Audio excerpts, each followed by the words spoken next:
Hi friends, welcome to Sozi's kitchen and my family వ్లాగ్స్లో ఈరోజు ఒక మంచి వంటతో మీ ముందుకు వచ్చేసా.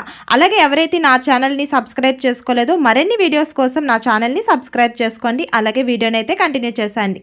ఈరోజు స్పెషల్ వచ్చేసి బియ్యం పిండితో వడలు అనమాట. సో అందుకోసం అని చెప్పి ఒక మీడియం సైజు 3 ఆనియన్స్ని తీసుకొని చక్కగా పై లేయర్ తీసేసి వాష్ చేసుకొని ఈ విధంగా కట్ చేసుకోవాలి. సన్నంగా మనకి వీలైనంత సన్నంగా కట్ చేసుకోవచ్చు. ఈ విధంగా 3 ఉల్లిపాయలను కూడా కట్ చేసి పక్కన పెట్టుకోవాలి. ఒక కప్పుని తీసుకొని అందులో ముందుగా కట్ చేసిన ఈ ఆనియన్స్ని యాడ్ చేసేసుకోవాలి.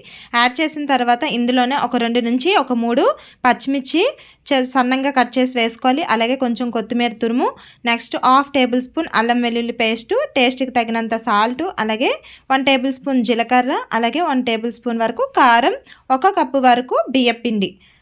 మనం ఆడించుకున్నా పర్లేదు, నార్మల్గా మార్కెట్లో ప్యాకెట్ దొరుకుతుంది కదా, అది తీసుకున్నా కూడా ఏం కాదు.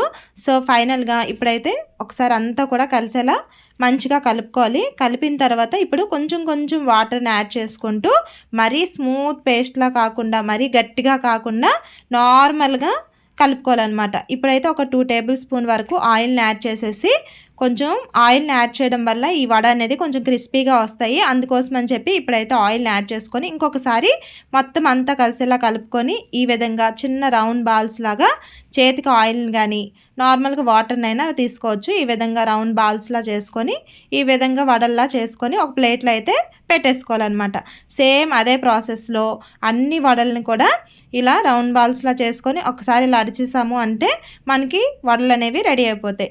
సో ఇప్పుడైతే ఇంకా డీప్ ఫ్రైకి సరిపడినంత ఆయిల్ని అయితే యాడ్ చేసుకొని నెమ్మదిగా ఒక్కొక్కటి వేసుకొని మీడియం ఫ్లేమ్లో అయితే ఫ్రై చేసుకోవాలి.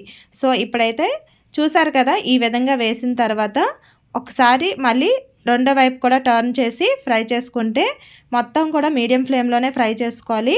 ఈ విధంగా కలర్ చేంజ్ అయ్యి ఒక గోల్డెన్ కలర్లోకి వచ్చినప్పుడు మనం తీసుకుంటే చాలా క్రిస్పీగా అసలు ఎటువంటి ఆయిల్ లేకుండా ఈ బియ్యం పిండితో తయారు చేసిన వడ అనేది రెడీ అయిపోతుంది అనమాట. సో మరి మీకు నచ్చిందా? నచ్చితే ఒక లైక్ చేయండి, సబ్స్క్రైబ్ చేసుకోండి.